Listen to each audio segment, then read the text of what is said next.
Em primeiro lugar, o regime da diferença sexual que vocês conhecem e consideram como universal e quase metafísico, sobre os que se apoiam e se articulam em todas as teorias psicanalíticas, não é uma realidade empírica nem uma ordem simbólica fundadora do inconsciente.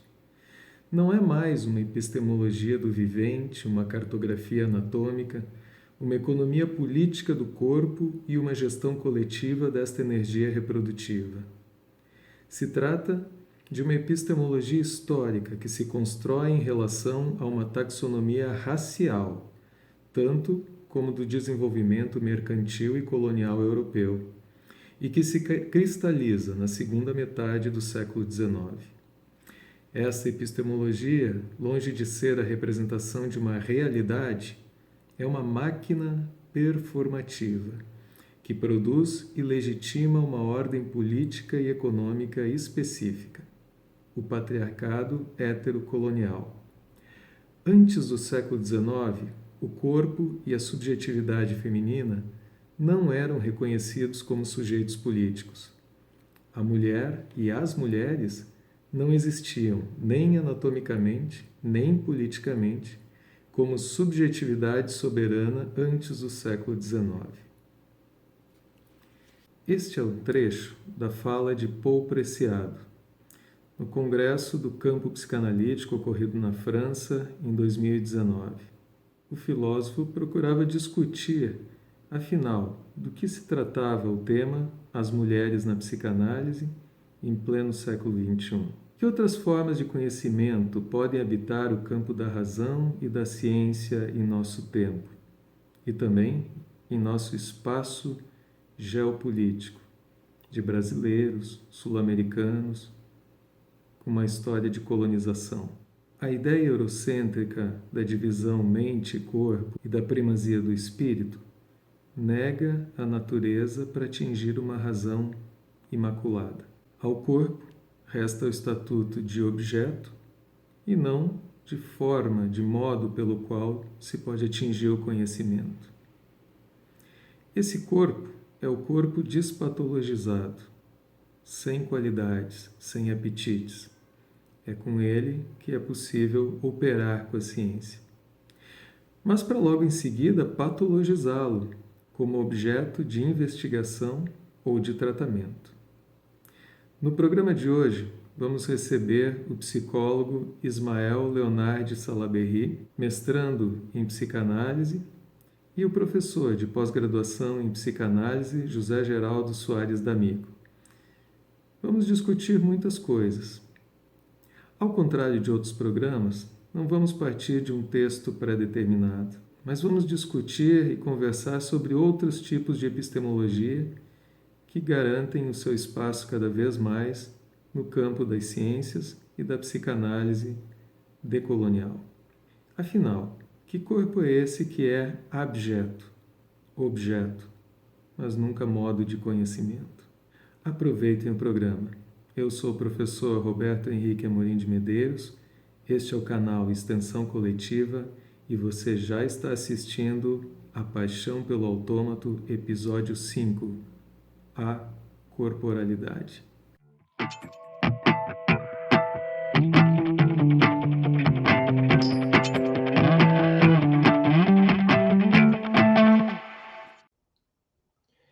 Estamos começando então o 5º episódio da Paixão pelo Autômato, esse programa que tenta trazer o conhecimento produzido na universidade para uma discussão mais cotidiana, mais próxima de cada um, no que tem que ver com o conceito que nós estamos desenvolvendo desde 2013, chamado Paixão pelo Autômato, que tenta de alguma forma pensar sobre as questões da cultura, dos modos de subjetivação, das formas de vida, e também da questão da clínica, especialmente a clínica psicanalítica, a clínica em saúde.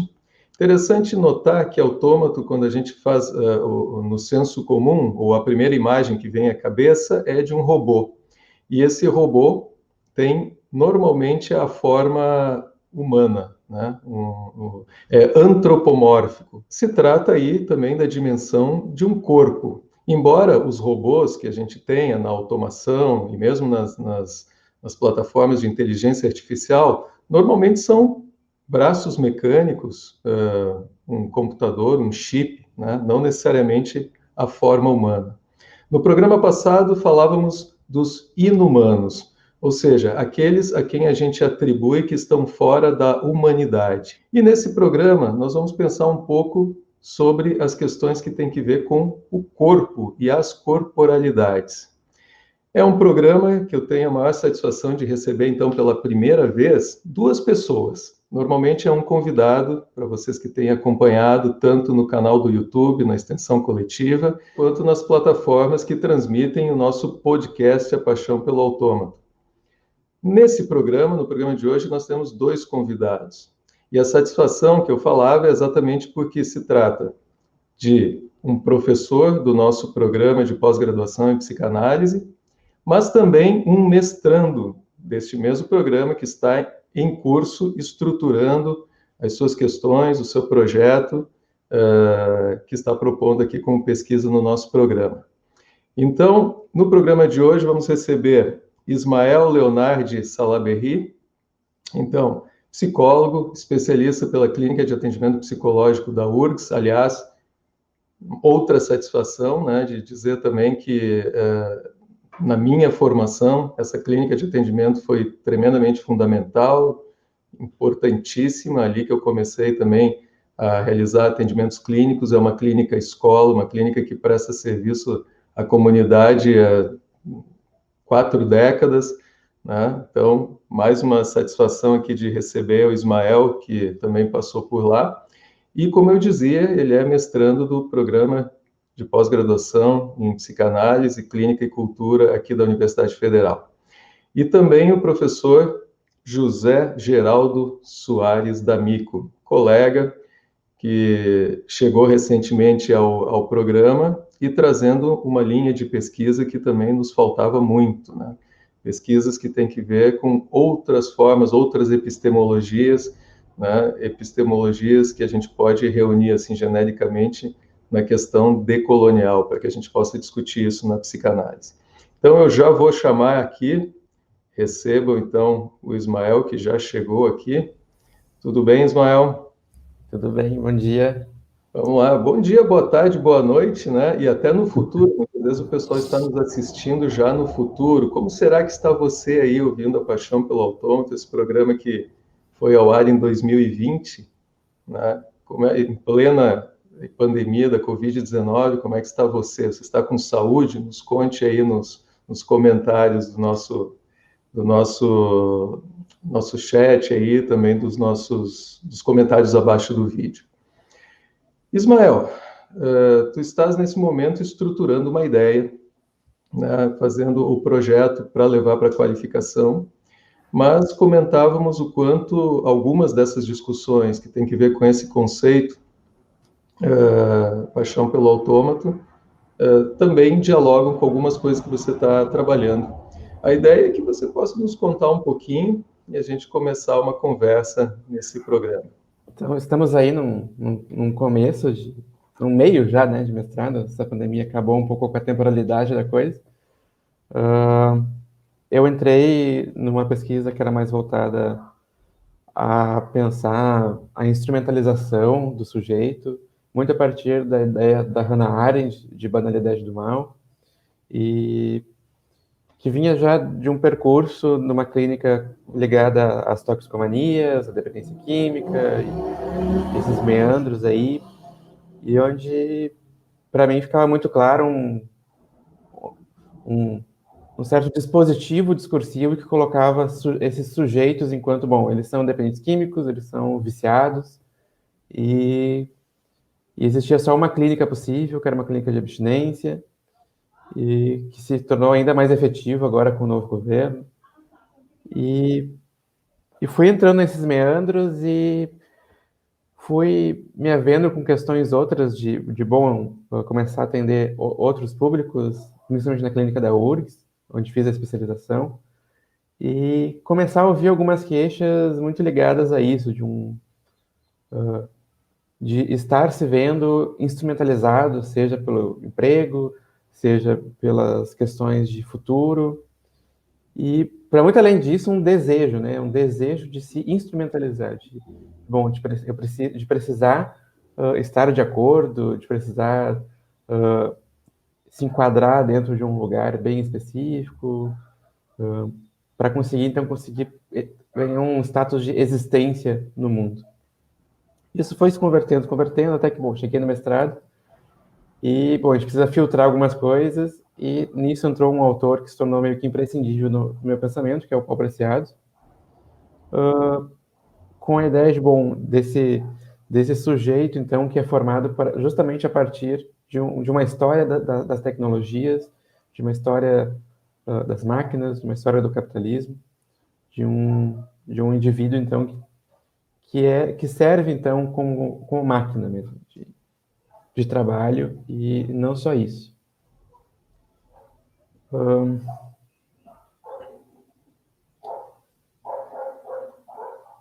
Acredito que a intervenção dele no Congresso em Paris sobre as mulheres na psicanálise, tema que justamente ele já começa criticando, de questionar, bom, em que tempo é esse que nós estamos, que ainda estamos precisando tratar isso como um assunto especial e não como algo natural. O que há de específico nas mulheres na psicanálise ainda, que elas precisam ser tratadas enquanto esses entes dotados de uma especialidade e não como psicanalistas, efetivamente. E bom, daí o Preciado nisso vai então sintetizar, né, um pouco de algo que ele já vinha falando na obra inteira dele, desde os primeiros trabalhos, seja na tese dele, que vai se transformar no livro Pornotopia, até o Manifesto Contrassexual, Texto Junk, etc., que é, bom, esse indivíduo, esse sujeito, que vai se constituir a partir de discursos, a partir de um sistema que é, na visão dele, colonial, que é um sistema capitalista, um sistema que vai trabalhar a partir de uma ideia bem de interseccionalidade, apesar do Preciado não usar esse termo, né? Ele vai trabalhar como algo natural, que, bom, o sujeito é composto por N fatores que vai constituir esse corpo prostético, que ele vai dizer. E aí foi se fechando aí algumas questões de pesquisa para conseguir pensar esse corpo, né? E aí quando teve aquele primeiro vídeo, que foi justamente que começou a nossa conversa, eu questionei, bom, será que a gente não pode pensar esse autômato, esse ser robotizado, esse ser instrumento, justamente a partir de uma ideia colonial, a partir de um corpo, bom, que é dominado e condicionado a desejar esse status, ou mesmo não desejar, ou ser colocado de forma onde não tem sequer escolha, enquanto quase como um puro objeto, né, máquina de trabalho, efetivamente, que, por exemplo, me parece que a escravidão é o exemplo maior disso. Bom, você tem pessoas convertidas em autômatos, né, onde elas não têm espaço de desejar, espaço de existência nenhum, além de um corpo máquina, um corpo que produz, um corpo que gera coisas para o Senhor,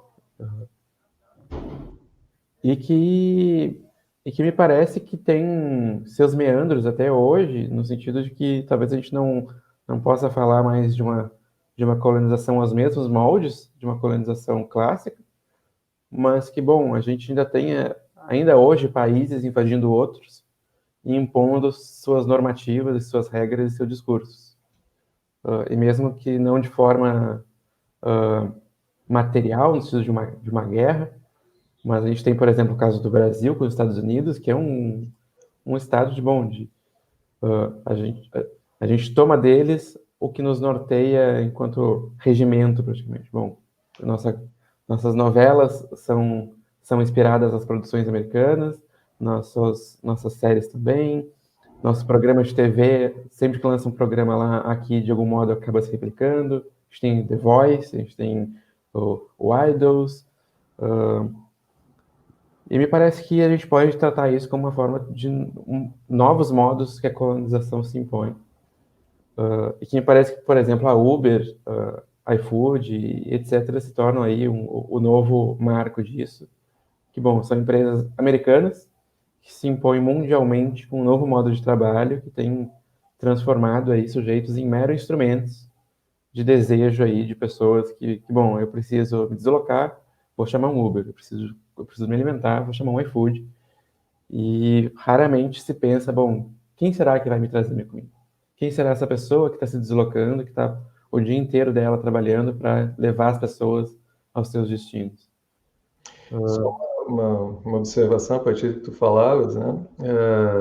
Ainda não se chegou a isso, de não precisar necessariamente nem a pessoa trazer. Mas você sabe que com a pandemia agora já se usa, já começou, né? Acho que foi semana passada a experiência de usar drones para levar o produto para o entregador, né? Então essa relação também do entregador pegar o produto e levar também já é mediada já por um drone, né? Daqui a pouco a gente vai receber pela janela também, né? Que facilidade, né? Que a gente não Sim, precisa nem dar bom dia, boa tarde, ou seja, essas relações aí mais demasiado humanas, né?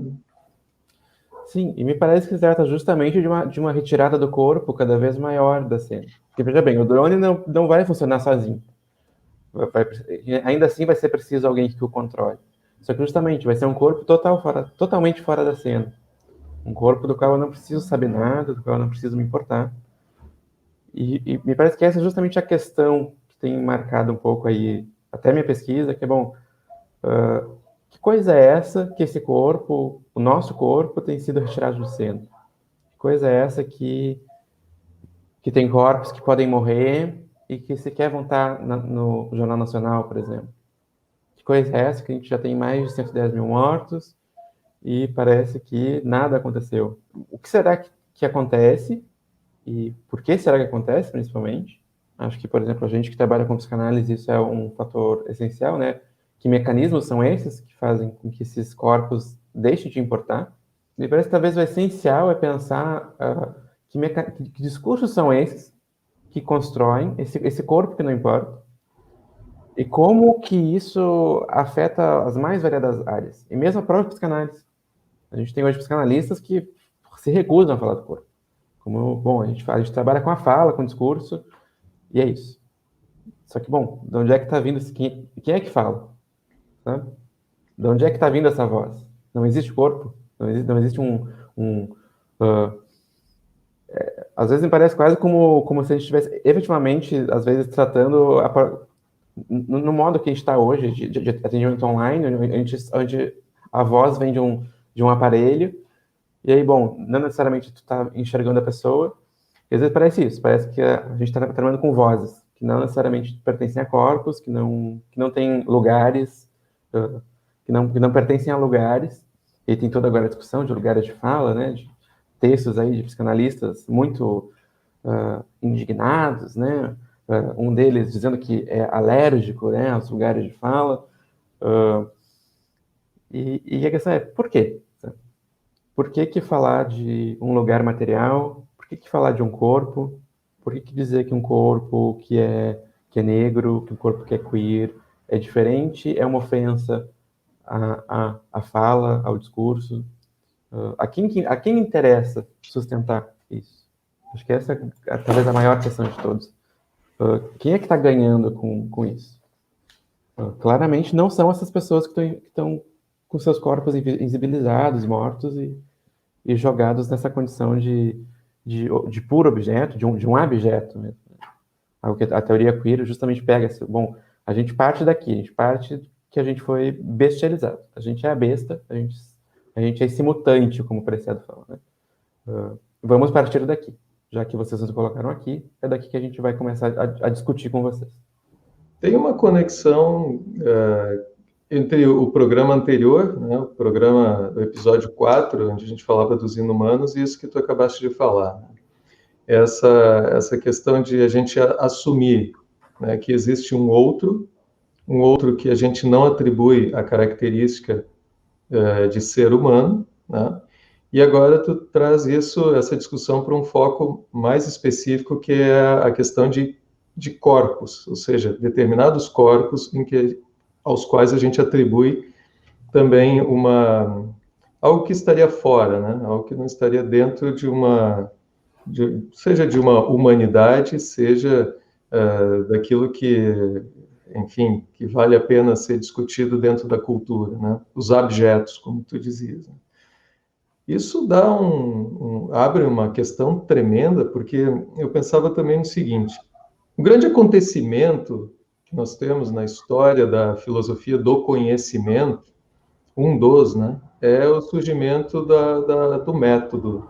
O método que a gente toma como método, então, científico, de um francês, René Descartes, lá no século XVI. Né? E compra uma briga tremenda, né? Ou seja, eu não vou mais aceitar que me digam como é o mundo, como são as coisas, como é a minha vida, por uma proposta que a gente chama de um dogma na vertente ocidental, então, né? Ou seja, de uma ideologia católica, apostólica, romana, né? E que isso explica o mundo e diz de onde eu venho, para onde eu vou, né? E fala que eu preciso ter um método que conduza a minha consciência de maneira a que eu não me engane. Eu devo duvidar, e duvidando, eu existo, né? E o interessante é que a condução que Descartes espera com o método é a condução do espírito, né? O espírito entendido como, vamos aproximar mal aqui, mas enfim, o espírito entendido como a razão, né? E ele diz, naquele contexto também que se há no século XVI, não vamos esquecer que é quando começam as grandes navegações, o primeiro passo para o que hoje a gente chama de globalização e também do colonialismo, né? Ele diz o seguinte, que o espírito seria possível de conhecer, o corpo não, por conta dos seus apetites, por conta de tudo que tem que ver com o corpo, que é indomável. E eu imagino que eu não erre muito dizendo que ali se começa também, dentro de uma epistemologia ocidental, branca, eurocêntrica, que a gente coloque os acentos maiores assim da razão e da ciência naquilo que é da ordem do espírito, naquilo que é da ordem da consciência, né? E que o corpo começa a ser aquilo que é o obstáculo, né? Chegamos a Kant, já ali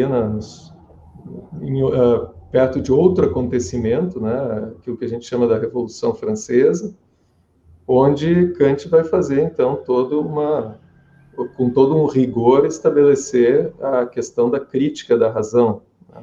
E na razão também, para que um sujeito assuma o imperativo categórico, né, kantiano da moral, ele tem que deixar de lado também todos os seus apetites, tudo aquilo que tem que ver com seus desejos, né, e com as coisas mais ali já, né, mais inumanas, né? E aí temos Lacan que no Seminário da Ética da Psicanálise vai vai aproximar bastante o Kant com o Sade, para mostrar que o Sade, na sua ética, né, é tremendamente kantiano, porque o que Kant dizia é que eu devo pensar num bem ou num ato que sirva a todos, né? E aquilo que no senso comum a gente pode dizer que são as perversões de Sade, ele está atribuindo também que sirva a todos, né? Essa é uma outra história, mas o que eu queria sublinhar aí é um pouco esse rechaço das questões do corpo. Na epistemologia ocidental, estou falando isso também porque nosso programa também tenta, né, trazer o conhecimento universitário para o senso comum, para as pessoas que também não estão dentro da academia, mas que possam refletir ali no seu entorno, né, com esses conceitos todos. Perceba-se, né, que o corpo passa a ser, assim como já era dentro de um dogma cristão, né, o abjeto, né, a fonte do pecado. Quando a gente passa por esses dois acontecimentos, ou seja, Descartes e Kant, que tratam com rigor a questão de como eu devo conhecer o mundo, com método, com ciência, com racionalidade, o corpo não perde esse lugar de é esse que a gente tem que controlar. E aí fico pensando se a gente não chega também no nosso tempo, nesse momento da nossa cultura, com um certo apreço por essa questão de que o corpo deve ser rechaçado mesmo, né?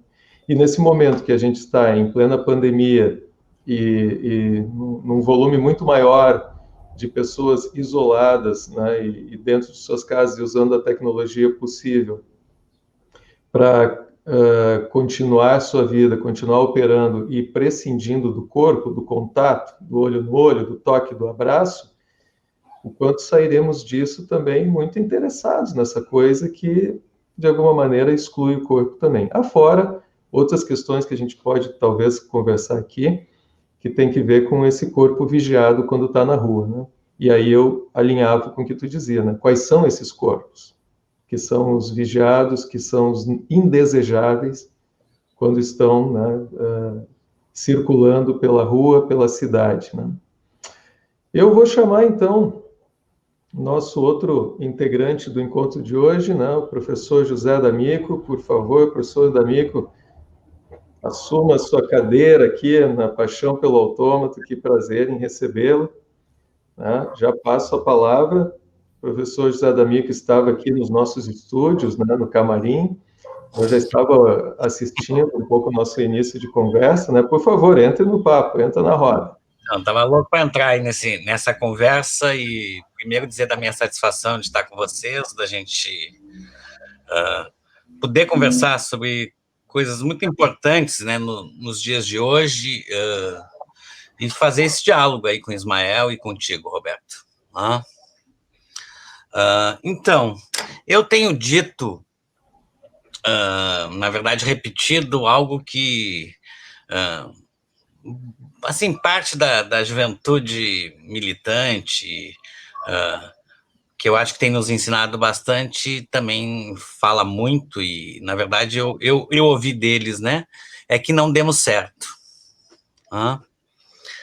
Vira uma espécie quase de bordão dessa militância jovem, né? Mas também é algo bastante abordado nas comunicações, né, orais do Ailton Krenak, né, que resultaram no livro, né, Ideias para Adiar o Mundo. Né? Também Adiar o fim do mundo, não adiar o mundo ainda, D'Amico. Adiar o fim do mundo. E, ao mesmo tempo, também aquele livro, assim, que é uma obra impressionante, né, que é A Queda do Céu, escrito na parceria, no pacto etnográfico entre o xamã Yanomami, Davi Copenaua, e o antropólogo francês Bruce Albert. Né? Justamente A Queda do Céu também é um pouco essa ideia aí de fim do mundo, né? Que foi previsto pelos xamãs Yanomamis, né? Eles vão chamar de antropoceno. Né? Bom, em última instância, a gente está tratando de lidar com grandes temas aí do século XXI, né? De um planeta que não para de queimar, de aquecer sua temperatura, de derreter as geleiras, de desertificar as florestas, da monocultura do campo que arrasa com o ecossistema, e não por acaso de uma pandemia de dimensão mundial, né? E tudo isso para esticar o capital em proporções teoricamente infinitas, e tudo pelo benefício de poucos, né? A gente tem visto as notícias, né? E o Ismael fez menção aí a essas empresas como iFood, Uber, etc., né? A Amazon também, como a gente todos sabemos, os muito ricos ficaram ainda mais ricos durante a pandemia. Enquanto nós estamos sendo absolutamente reconfigurados pelas tecnologias digitais. O filósofo camaronês, o Achille Mbembe, num livro que ainda não foi traduzido no Brasil, eu ainda estou lendo, né, que chama Brutalisme, ele, nesse livro, Achille Mbembe, ele puxa esse conceito da arquitetura, né? A ideia do brutalismo na arquitetura é um modelo arquitetônico em que as estruturas ficam absolutamente visíveis, né? Canos, fios, etc., né? O próprio cimento.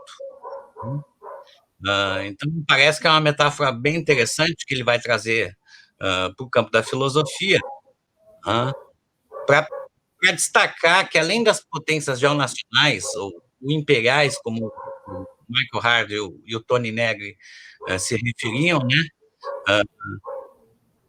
Trata-se de refletir sobre o futuro da vida e o futuro da razão, né?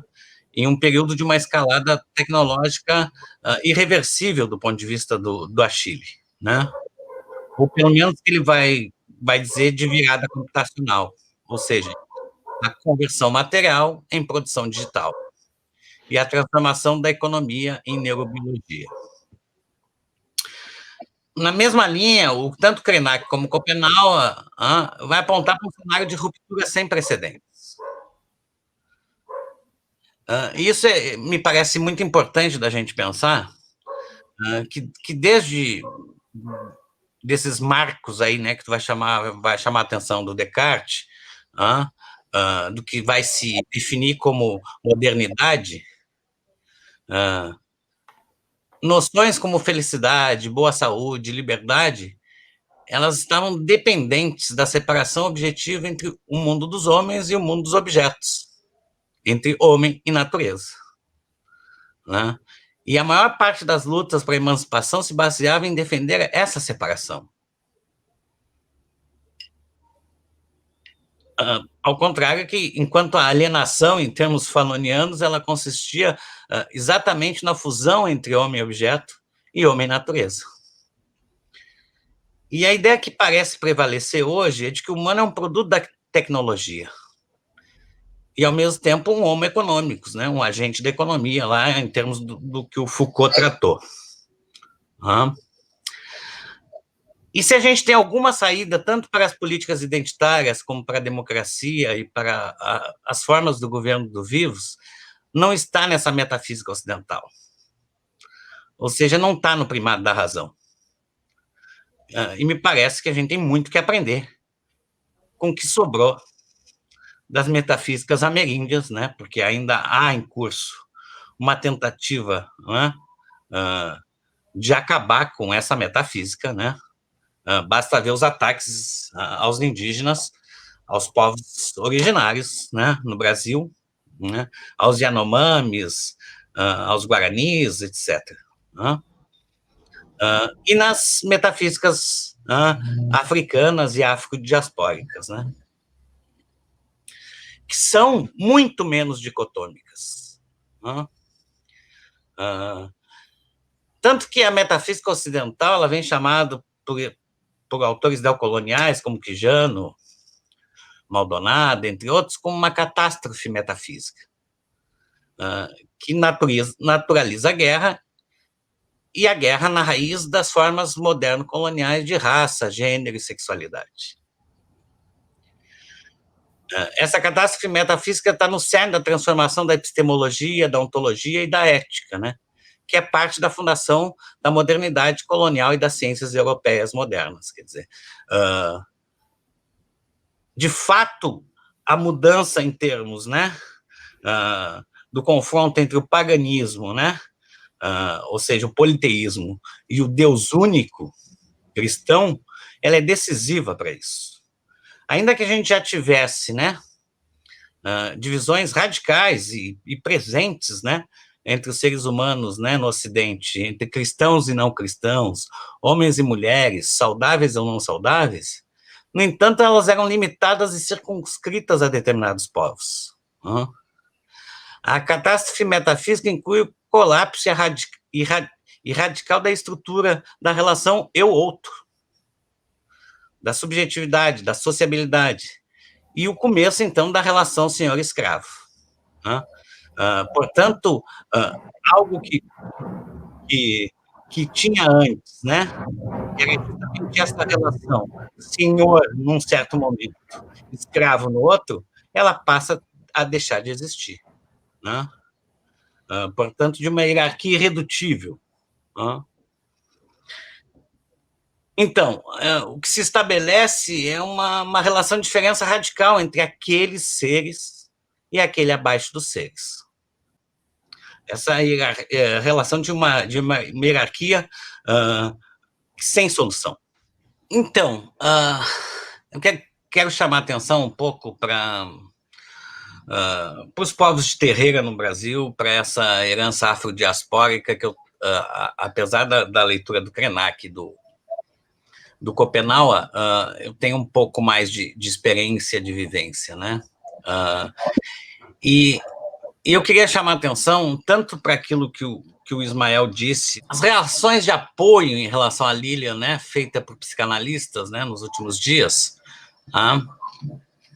e os povos de terreira e a verdade. A minha sensação, e eu já convivi muito com uma certa burguesia, né, classe média e alta, e eu ficava muito impressionado quando eu ia em festas, ou convivia com essas pessoas, com, eu vou chamar de ausência de verdade. A verdade é aquilo que na psicanálise é de fato a desalienação, né, o encontro com aquilo que internamente diz de si mesmo. Então, esses eventos eram bastante cênicos, né, no mau sentido. Né? E aí, quando eu me reencontro, né, com os povos de terreira, com o carnaval, né, e aí eu vou falar a partir também, né, de autores que têm chamado a atenção para isso, eles vão falar de um patrimônio político existencial, né, da cultura americana, né, que é um termo da Lélia Gonzalez. Né. Então, eu diria, né, que se a máquina do cristianismo, né, conseguiu controlar a vida material, ela precisou produzir uma cosmofobia gigante.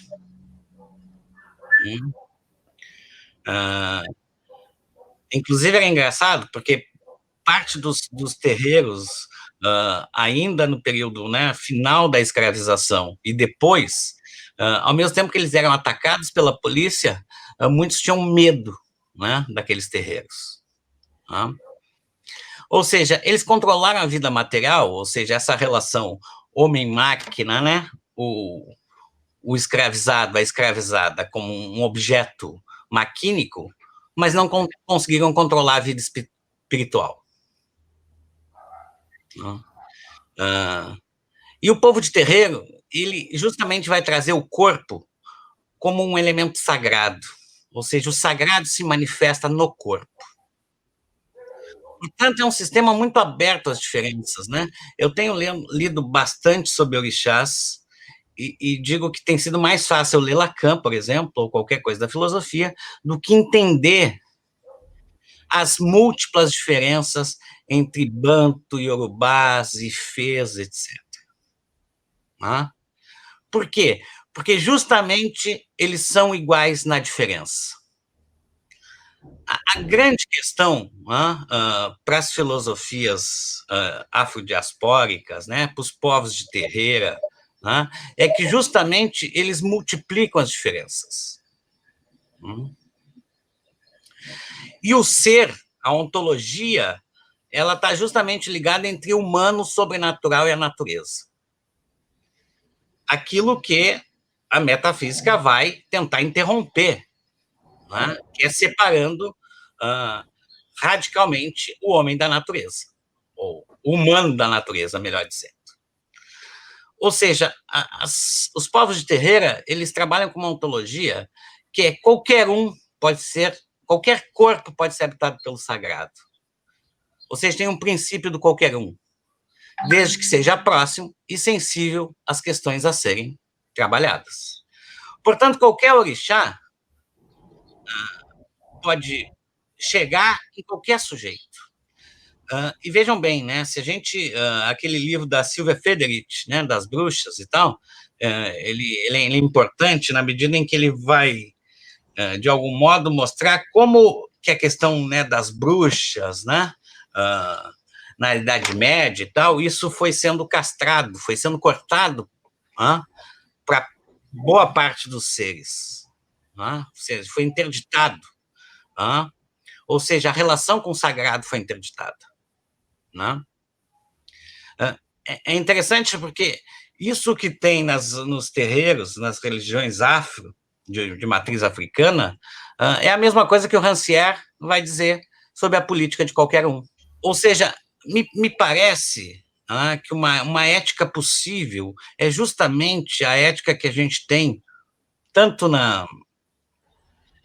nos terreiros de Umbanda, e essa é uma coisa impressionante, né? Porque nos terreiros de Umbanda entra qualquer um, independente da sua sexualidade, independente da sua cor, etc. Né? E tanto que há uma grande quantidade de pessoas brancas, por exemplo, que têm frequentado as terreiras, né? Porque lá conseguem ter um encontro com a verdade. Ou seja, eles conseguiram, enquanto alternativa à catástrofe metafísica, preservar um regime de existência. Se, por um lado, essas comunidades são classificadas, né, as comunidades de favela, de periferia, como carentes, como de periferia, como perigosas, etc., e é importante a luta, a militância para construir pautas e agendas para a emancipação, para a conceituação, para a consciência, e elas se desdobram, então, agendas de luta política, né, dando corpo e corporificando essas agendas, né, como capacidade de pautar, de agendar, mas é preciso compreender que esses elementos soltos, fragmentados, né, daquele mundo, do perfil da formação daquele grupo humano,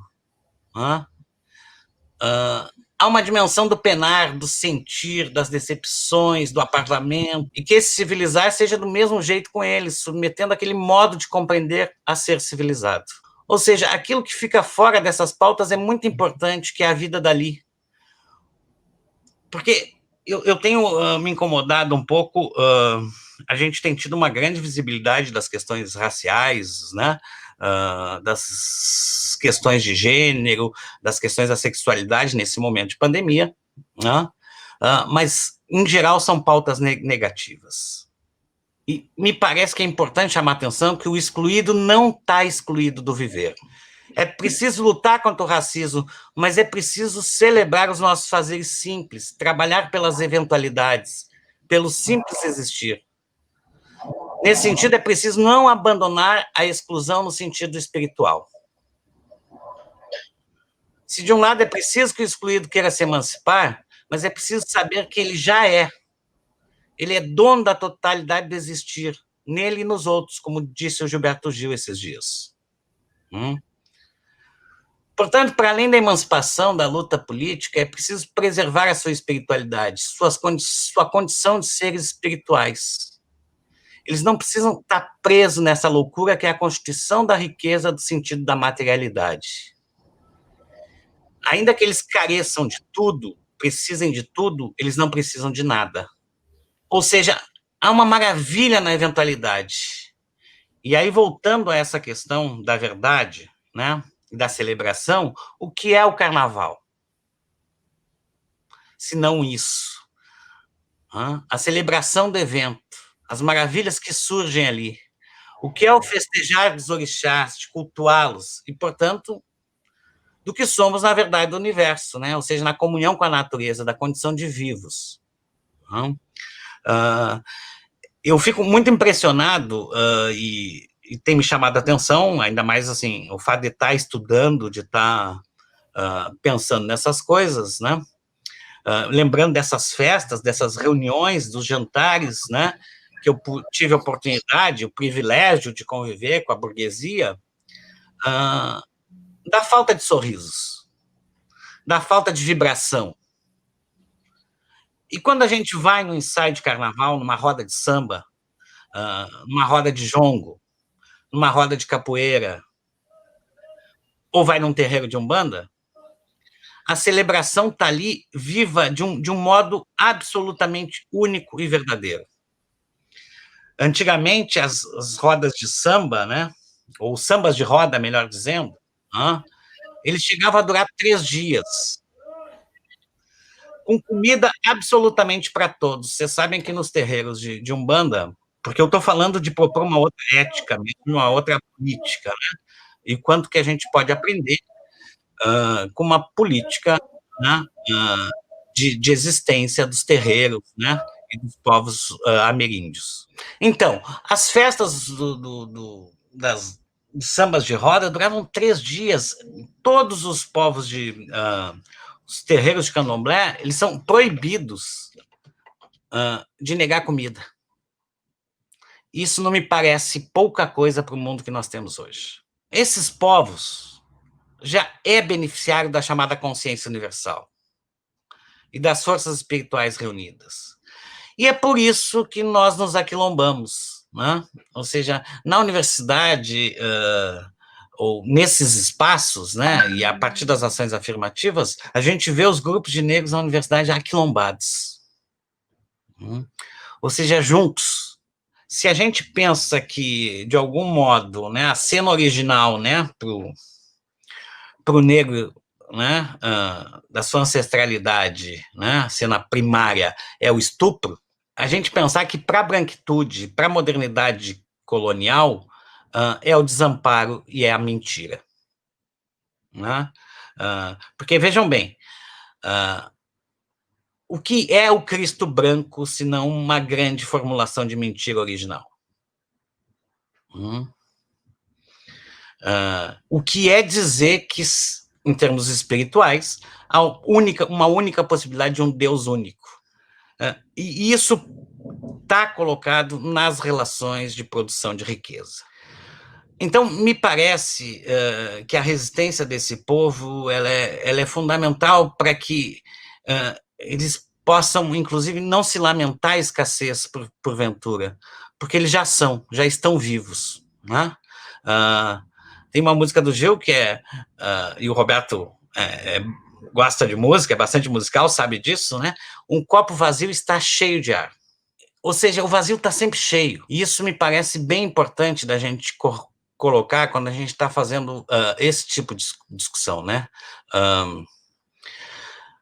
Então, lembrando essa coisa do Preciado, de ter ido nesse evento, né, nesse grande congresso psicanalítico e colocar à prova, né, os limites do repertório conceitual da própria psicanálise, né, da questão do estrangeiro ao campo, né, e dar corpo ao que se mantém latente, né, quase abafado entre nós, ela provoca uma escolha distanciada de moldes narcísicos, que é o que me parece que tem ocorrido com essas manifestações de apoio à Lilian. Né? Ou seja, a escolha de ter levado Paul Preciado devia ter sido levada às últimas consequências, né? Porque o que ele trouxe de embaraçoso para a comunidade psicanalítica é o gesto menor, que é pouco suscetível ao que faz borrar a imagem das instituições, que poderia abrir importantes veredas clínicas e teóricas para todos nós. E isso tem sido, como lugar de fala, que é a discussão, lugar de fala e cancelamento que está colocado, né? Que parece produzir e provocar justamente uma reação defensiva em função de uma ferida narcísica. Eu estava pensando, porque mandei para um amigo meu essas notícias esses dias aí, as discussões que estão advindo disso, e essa coisa da alergia, né, ao lugar de fala do Contardo, e ele disse, mais um que vai ser cancelado. E eu fiquei me lembrando que é impressionante, né, porque afinal de contas, quantos foram cancelados por Freud, por Lacan, por Foucault e outros tantos dos filósofos aí do nosso tempo. O cancelamento não é o cancelamento digital. Na verdade, essa questão do cancelamento, da ruptura, sempre teve na lógica ocidental. na epistemologia ocidental, na formulação ocidental. Portanto, isso não se trata de uma novidade, né? Bom, uma outra questão para mim importante é que é o argumento da materialidade, da corporeidade da linguagem, da inexistência de um corpo que esteja destituído das marcas linguísticas, né? Ou seja, não se trata de acionar, por conseguinte, a dicotomia corpo-linguagem ou natureza-cultura. Trata, sim, de escutar as bases sobre as quais se sustentam sua linguagem. Naquele texto muito importante da Lélia Gonçalves, né, em que ela vai falar da mefricanidade e tal, e vai dizer, o lixo vai falar, eu estava me lembrando que uma boa parte assim, dos sambas, né, de várias coisas da cultura popular brasileira, elas são formadas na língua, e são quase todas de origens amefricanas. Então, quando o sujeito não diz a consoante, não diz a tônica, Luiz Gonzaga fazia isso e outros fizeram, né, tem a ver com dar ritmo à fala. Né? É interessante também porque no samba de roda, a mulher só passa a dançar e a cantar a partir da chegada da viola, porque antes se tinha o batuque, que inclusive no Rio Grande do Sul é bem importante. Né?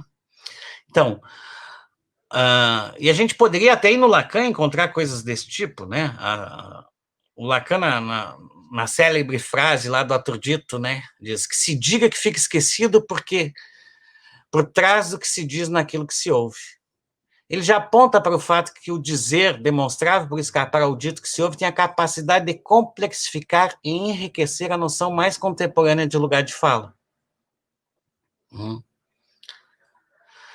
Então, se a gente considera a psicanálise uma produção discursiva histórica, cuja contribuição teórica adviria justamente do fato de se constituir um discurso que tenta dar conta das questões emergentes de seu tempo, a crise do sujeito clássico da razão, a crise das identidades fixas que marca a modernidade, é tarefa da psicanálise de hoje.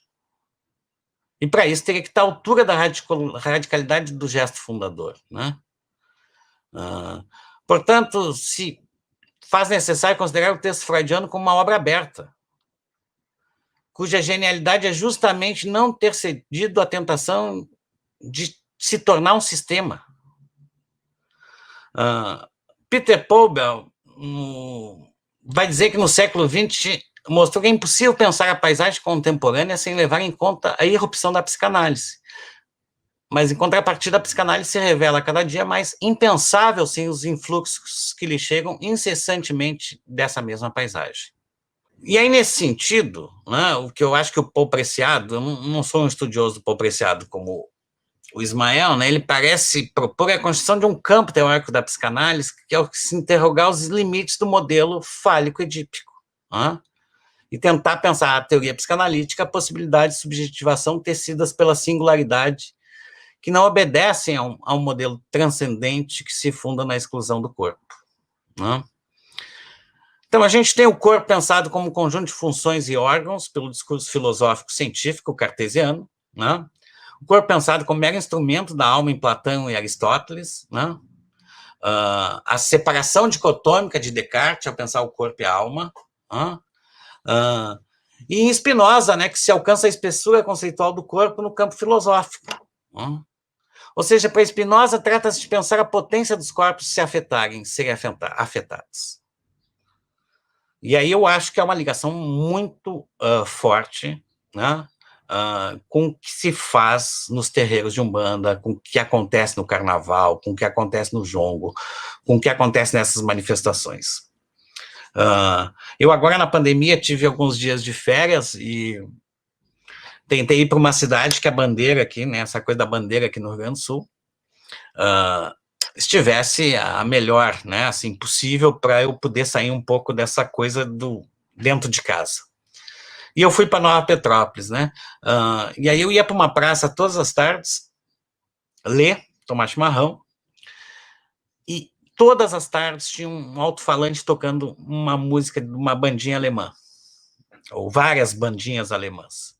Eu ficava impressionado como aquilo não me produzia nada no corpo. Nada. Ou seja, como que a gente pode pensar em qual manifestação efetivamente brasileira que tem uma relação com essas coisas da polca, etc.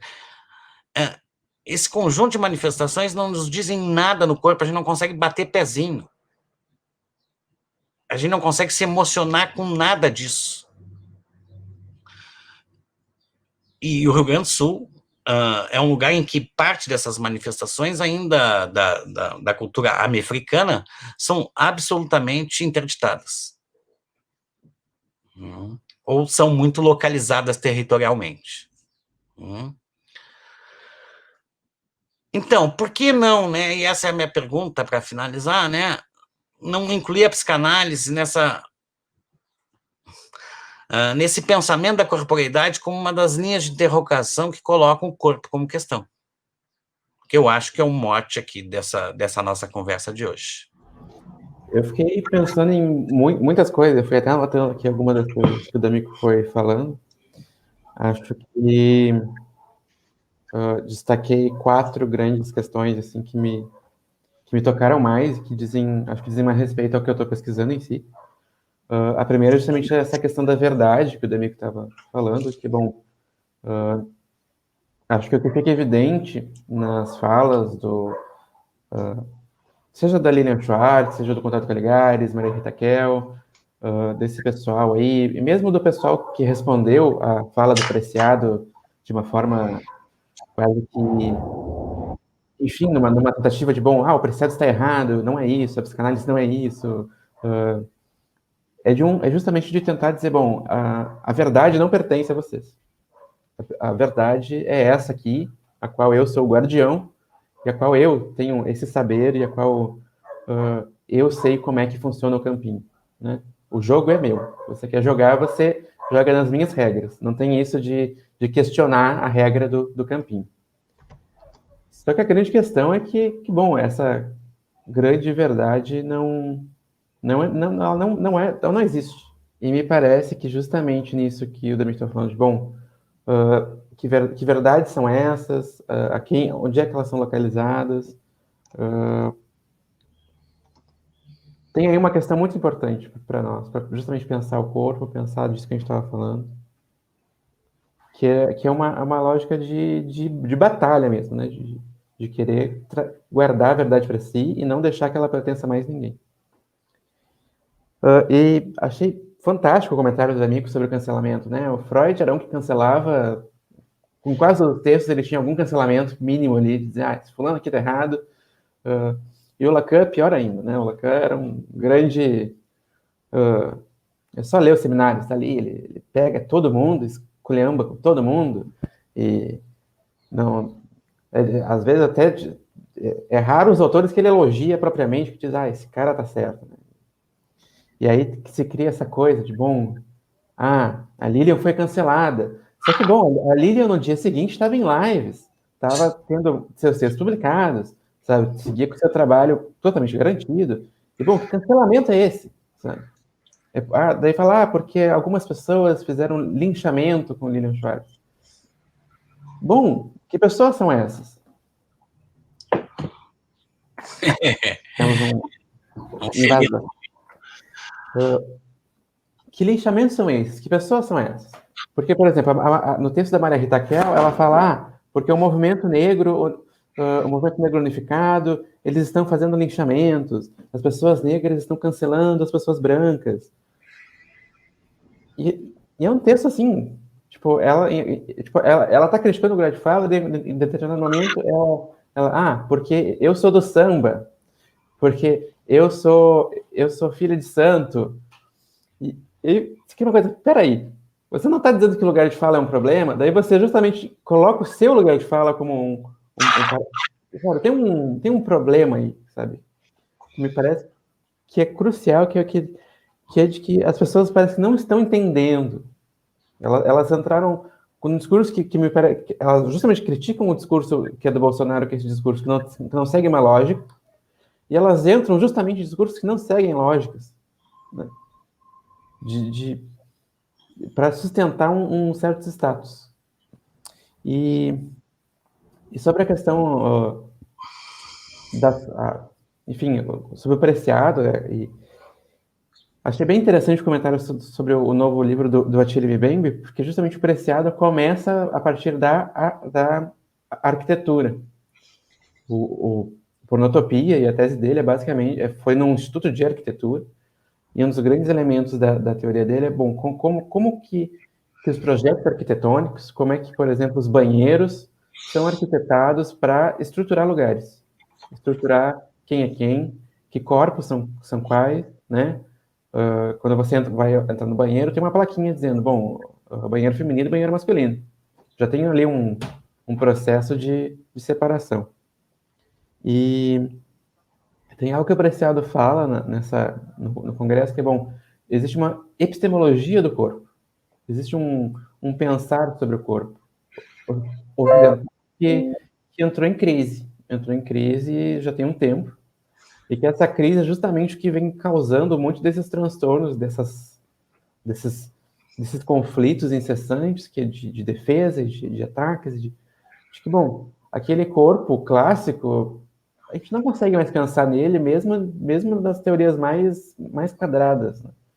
Se você pegar, por exemplo, as próprias teorias ligadas à biologia do sexo, biologia do gênero, bom, você vai ver hoje uma discussão sobre a intersexualidade, que é crucial, que é, bom, não é nada claro essa separação, né? Você tem hoje, por exemplo, o fenômeno da pílula como um fenômeno que moldou uma certa construção do feminino.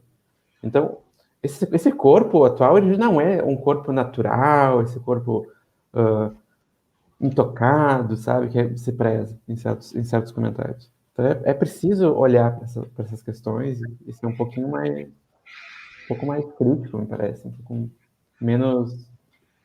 É preciso, acho que, largar um pouco o campinho e deixar que esse campinho seja ocupado e se modifique para que ele chegue no hoje, né? A gente precisa deixar que os nossos debates cheguem no hoje. Parece que a gente está, às vezes, debatendo coisas...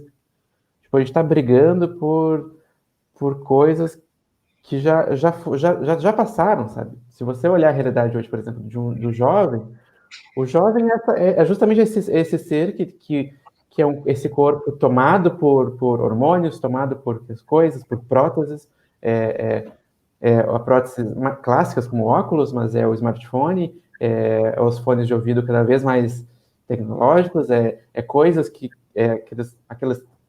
as tecnologias do Google, que tem aquelas câmerazinhas que você consegue visualizar já, sem nem precisar da tela do telefone, certas coisas, tá no relógio,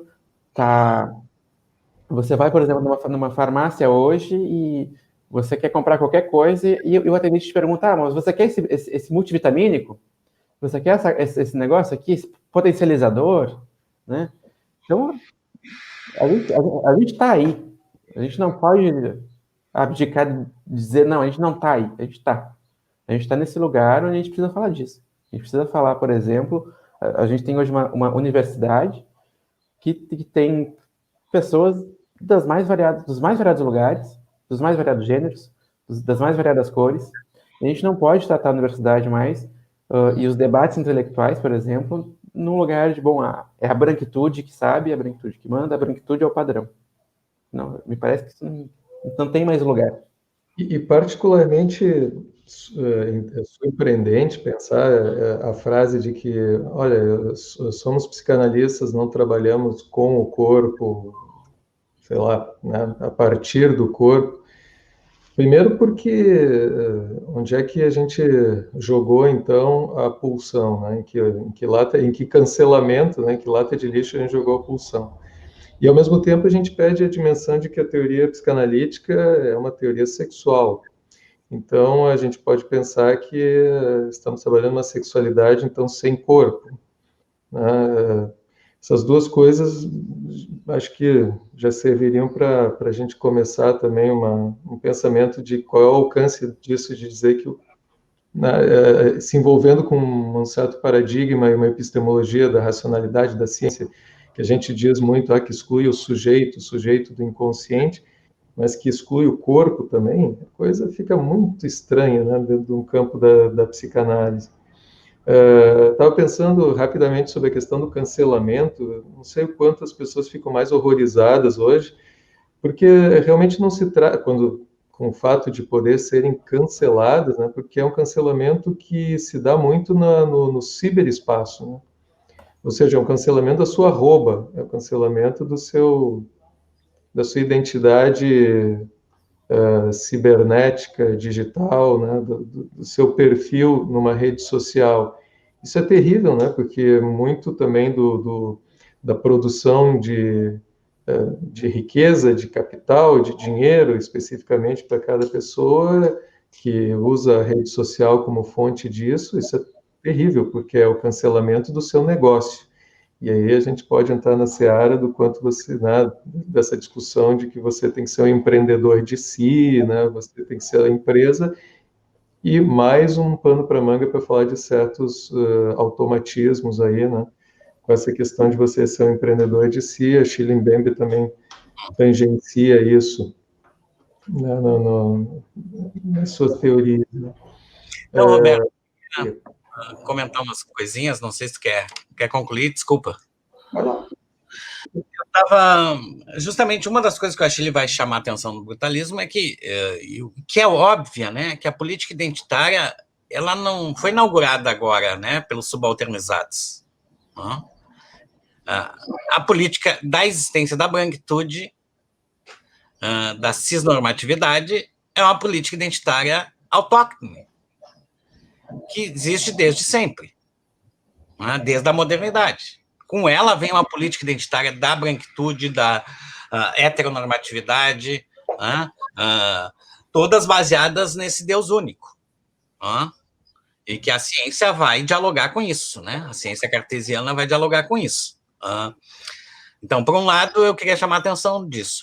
Por outro, essa questão da verdade, e aí eu não, assim, ainda que sejam essas figuras muito importantes, né, do campo da psicanálise, como a Maria Rita Kell e o Contardo, me parece que há um movimento mais amplo que isso de muitas pessoas, e isso que me chama a atenção, e aí a coisa da verdade, o que para mim é que há uma interdição aí pela modernidade que produziu uma pobreza psíquica e uma pobreza corporal. Tá?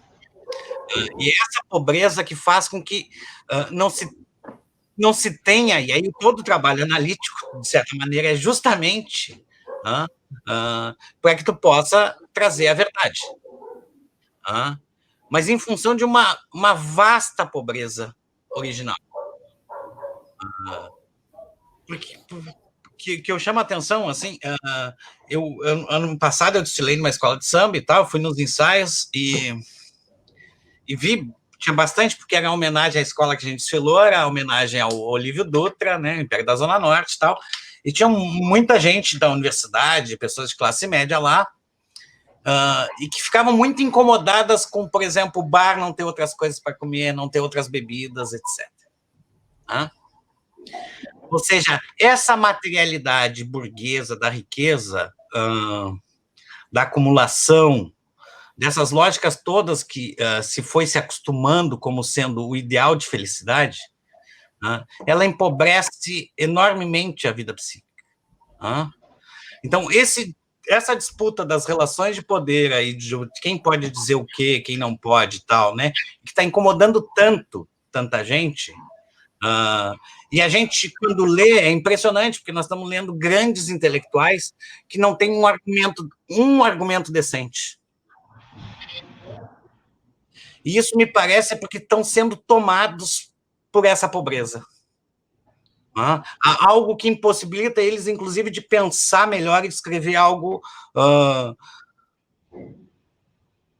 verdadeiro, algo da verdade. E aí nós não estamos falando de qualquer pessoa, estamos falando de grandes intelectuais que a gente respeita, gosta, pode ter uma bronca aqui e ali e tal, mas assim, em algum momento foram importantes para nós. Então me parece que é um analisador justamente o fato desse momento eles não estarem conseguindo dizer nada, porque justamente o que está vindo em confronto a eles é algo da verdade. Nas religiões de matriz africana é Exu, né, que é o comunicador da verdade. Quando a gente ouve muitos desses políticos da ultradireita falando, a gente percebe que não tem verdade naquilo. Não é pelo conteúdo, é pelo modo de comunicar. Porque são isso que o Ismael falou, discurso sem lógica, etc, etc. Mas, para além disso, há uma vocalização, há algo do corpo, ou algo do texto escrito, que não traz verdade. Por quê? Porque está fundado num conjunto de mentiras coloniais, modernas, que não tem mais sentido. Porque é impressionante, ao ler o Schopenhauer, o livro todo, boa parte do livro está baseado nos sonhos, né, dos Yanomamis. Então, os Yanomamis são grandes interpretadores de sonhos. Na pandemia aí tem vários projetos da USP, mesmo da URGS, aí, que é a questão do sonho como antecipação, algo que o Freud tinha chamado a atenção, né? No entanto, os sonhos dos Yanomamis, que são absolutamente ricos, conectados, né? Com o cosmos, né? Eles estão sendo mortos. Isso não pode, a gente não pode entender isso como algo verdadeiro. Justamente, eu fico impressionado, e essa é um pouco a tendência toda da universidade, né? Inclusive, eu acho que esse programa, né, que tu propõe aqui, eu acho bem importante nesse sentido. A gente tem muito pouco a ensinar, isso que eu queria chamar a atenção.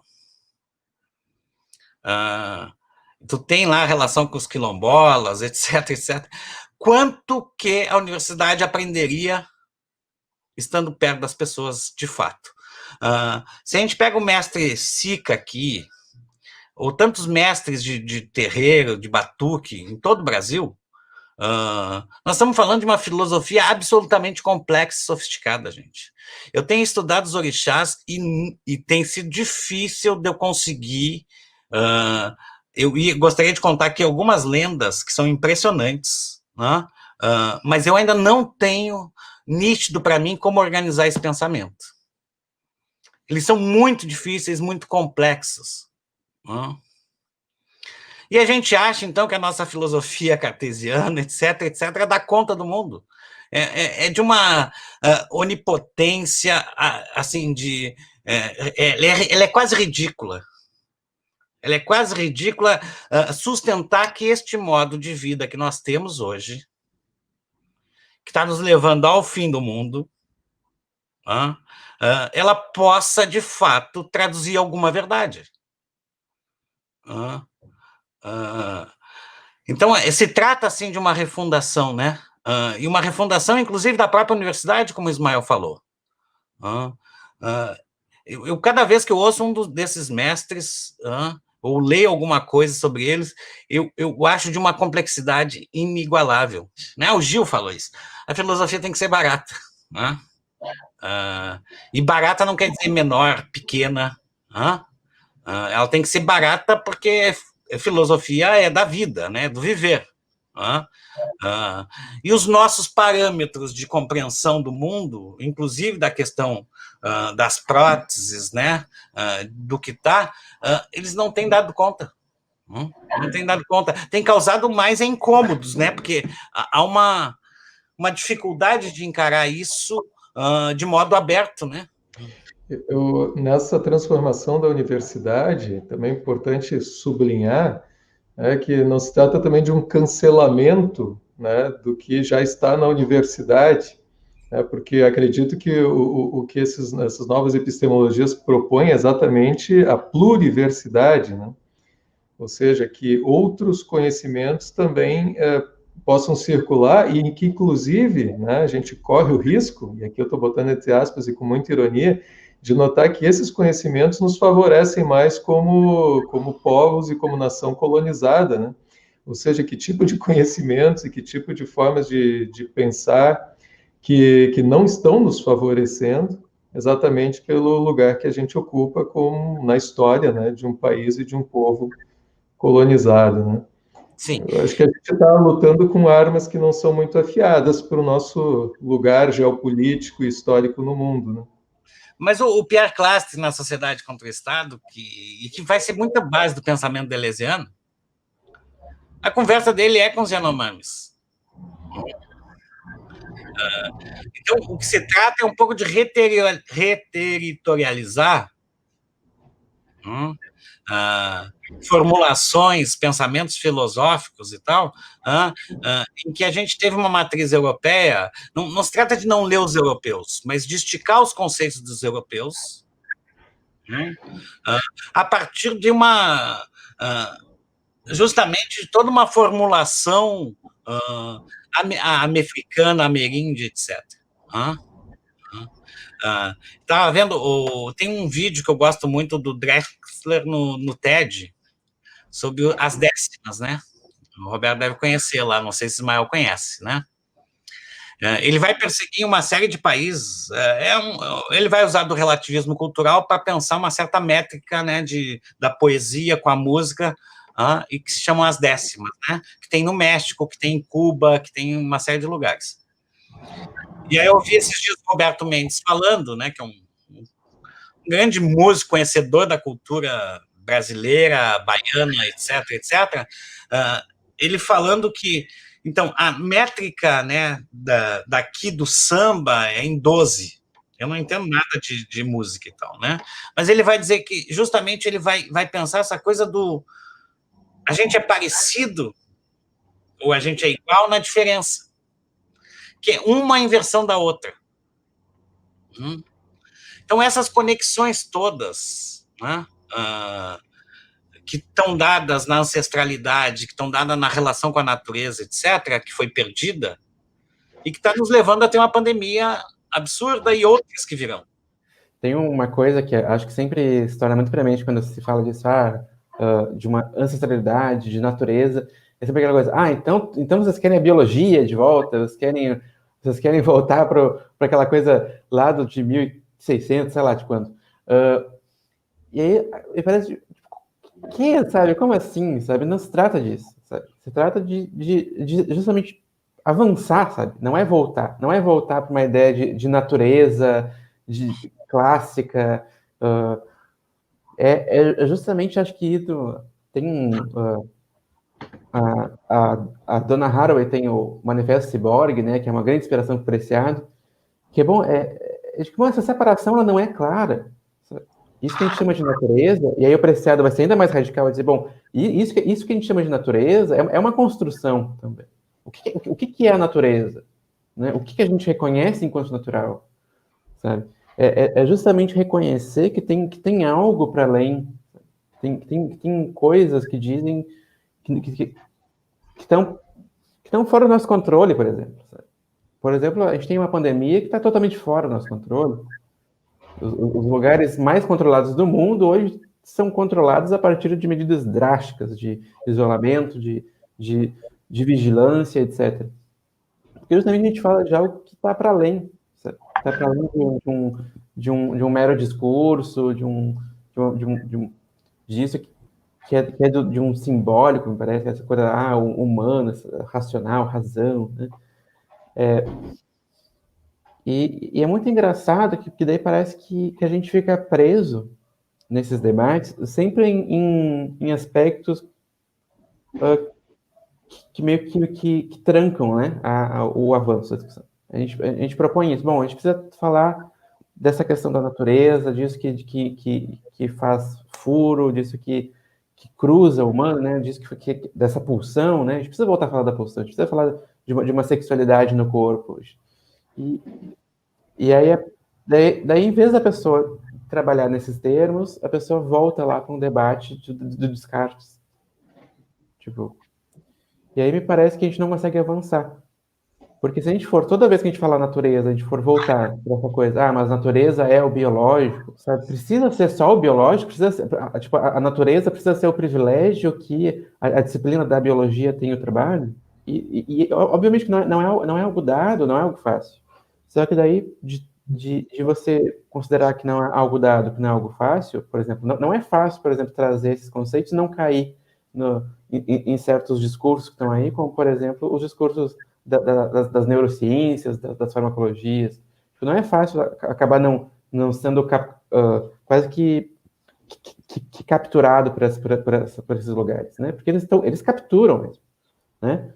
A própria pesquisa, por exemplo, do Siddhartha Ribeiro é uma pesquisa maravilhosa, mas que captura vários desses elementos e converte num discurso neurocientífico, né? De biologia, de neurônio, etc.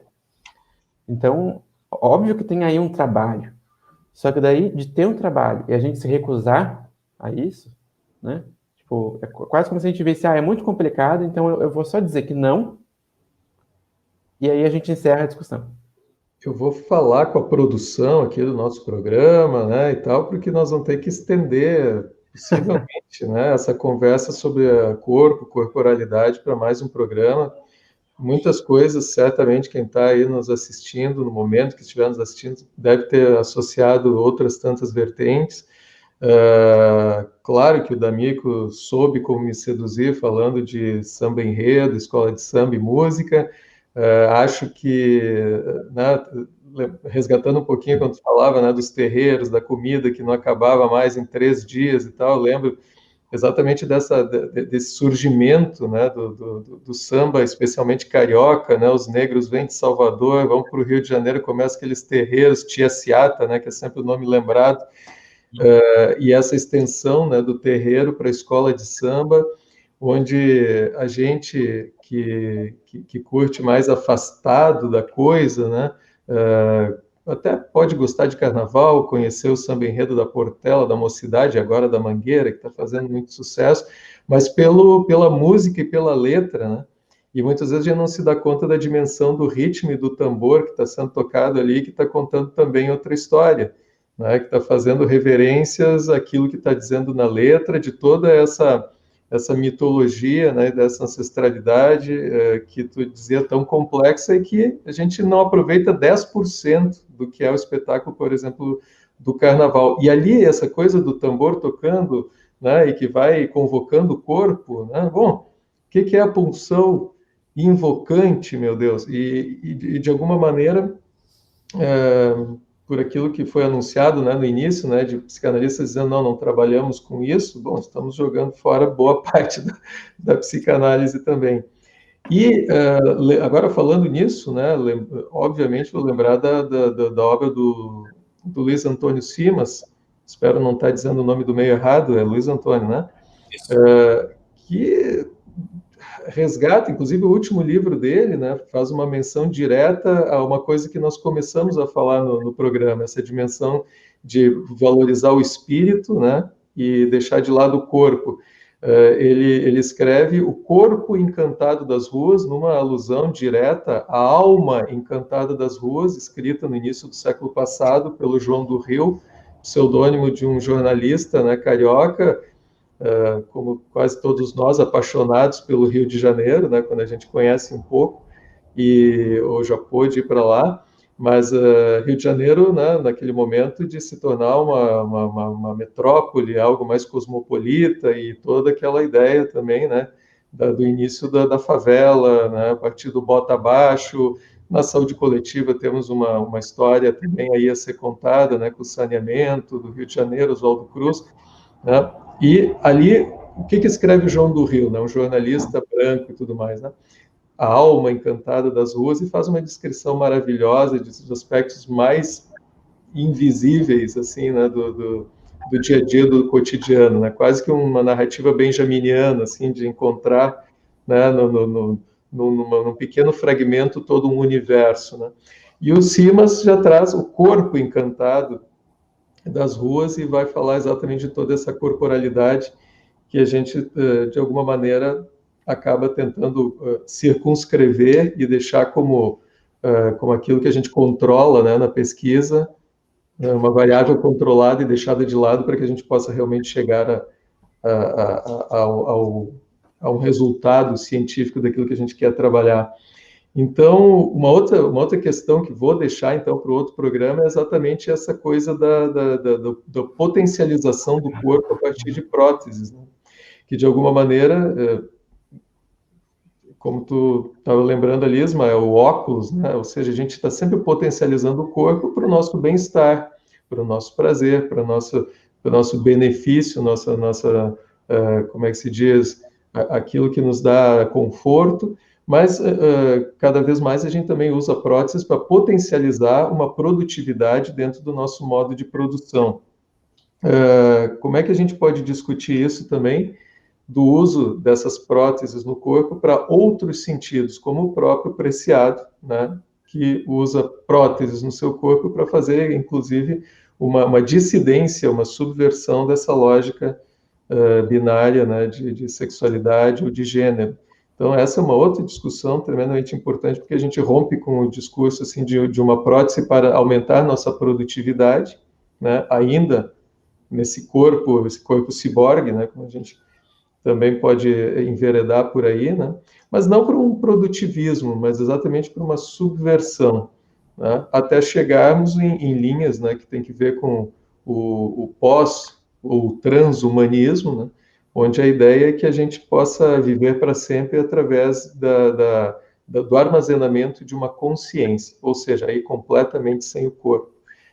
Um monte de coisas para a gente falar, né? Então, já vou anunciar aí que certamente a gente vai fazer uma sequência dessa temática aí do corpo em alguma temporada de Paixão pelo Autômato. Muito obrigado mesmo, né? Um episódio diferente, né? Com alguém que está, né, fazendo seu mestrado no nosso PPG, com o professor D'Amico também, né, outro professor do PPG que circula aqui no nosso programa, né, e se a gente agarra na conversa, a gente vai longe, né? Muito obrigado, suas falas finais aí, para a gente encerrar esse episódio. Pode ser, Ismael, toma a palavra. Então, primeiro eu queria agradecer, né, pelo convite, por estar aqui, poder ter essa troca.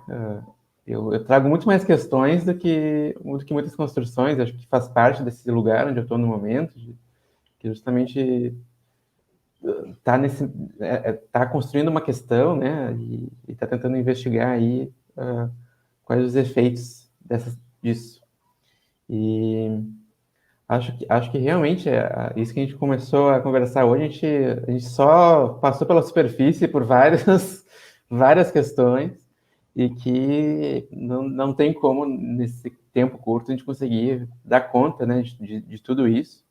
E a própria questão do corpo sozinho já é um tema por si só de um grande debate, e a gente aí amarrou a vários elementos muito, muito ricos. E, enfim, queria só retomar algo do Preciado que no teu ensinamento me veio na cabeça, que é justamente algo que ele aposta no livro Texto Junk, é que a saída para vencer, talvez, o capitalismo e esses modos de produção é justamente hackear o corpo, e a partir desse hackeamento, hackear o sistema. Então, acho que temos aí um desafio, pensar como fazer esses hackeamentos para conseguir avançar nessas discussões e avançar no mundo mesmo, para tentar salvar esse mundo aí que está cada vez mais fadado a um fim não muito feliz. Enfim, é isso, gente.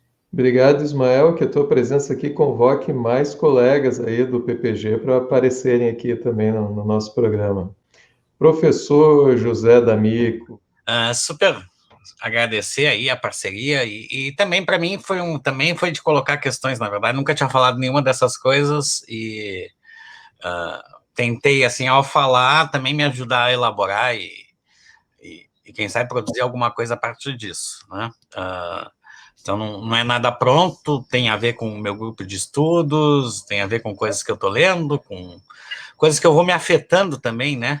Inclusive as lives e tal, tem muita coisa que eu falei aqui que são de coisas que eu escuto, vou ler e tal. E aí eu me lembrei de uma pesquisadora baiana chamada Juliana Ribeiro, né? Que é cantora e pesquisadora, e ela conta essa coisa da participação da mulher no samba, na formulação do samba de roda e tal, inclusive na questão dos instrumentos, portanto, das próteses, a gente pode dizer, né? Então, como o samba as mulheres dançando era arrastado pelos tamancos, se criou um instrumento chamado taubua, né? 2 tábuas que batem e que fazem a clave, né? Ou seja, a marcação do ritmo toda. Né? Quando elas estavam dançando também, porque o pé no samba de roda é arrastado no chão, né? Não é tirado do chão, fazia fricção e aí criaram um chocalho. E o grave, justamente por essas festas de 3 dias, aquele caldeirão de comida cheio, enquanto estava rolando o samba, elas batiam dentro do caldeirão com a colher de madeira gigante, né, naquele caldeirão de ferro, e dava o som do grave. Eu acho isso fantástico para a gente pensar essas relações todas do corpo, dos instrumentos, da música, e mesmo do lugar da mulher no samba, que foi também apagado. A própria tia Ciata diz que ela foi uma grande compositora, só que ela não apareceu em boa parte dos sambas em que ela produziu. O nome dela foi retirado. Ou não foi inscrito, vamos dizer assim. Então, bom, só de novo agradecer, lembrei dessa história quando tu falou, e de que, bom, há muita riqueza aí nesse tema aí, e obrigado pelo espaço, pela parceria do Ismael e tua, Roberto, viu? Obrigadão. Obrigado. Encerramos aqui, então, o 5º episódio da Paixão pelo Autômato. O pessoal que assistiu ao vivo o programa, né, pode deixar no chat aí outras ideias a partir dessa temática, para a gente poder também pensar em outro recorte do programa que foi hoje. Quem está nos escutando no podcast também pode se reportar ao canal Extensão Coletiva no YouTube, e a gente pode seguir a conversa com essa possibilidade, né, dos comentários a partir do link do canal. Tchau, até mais.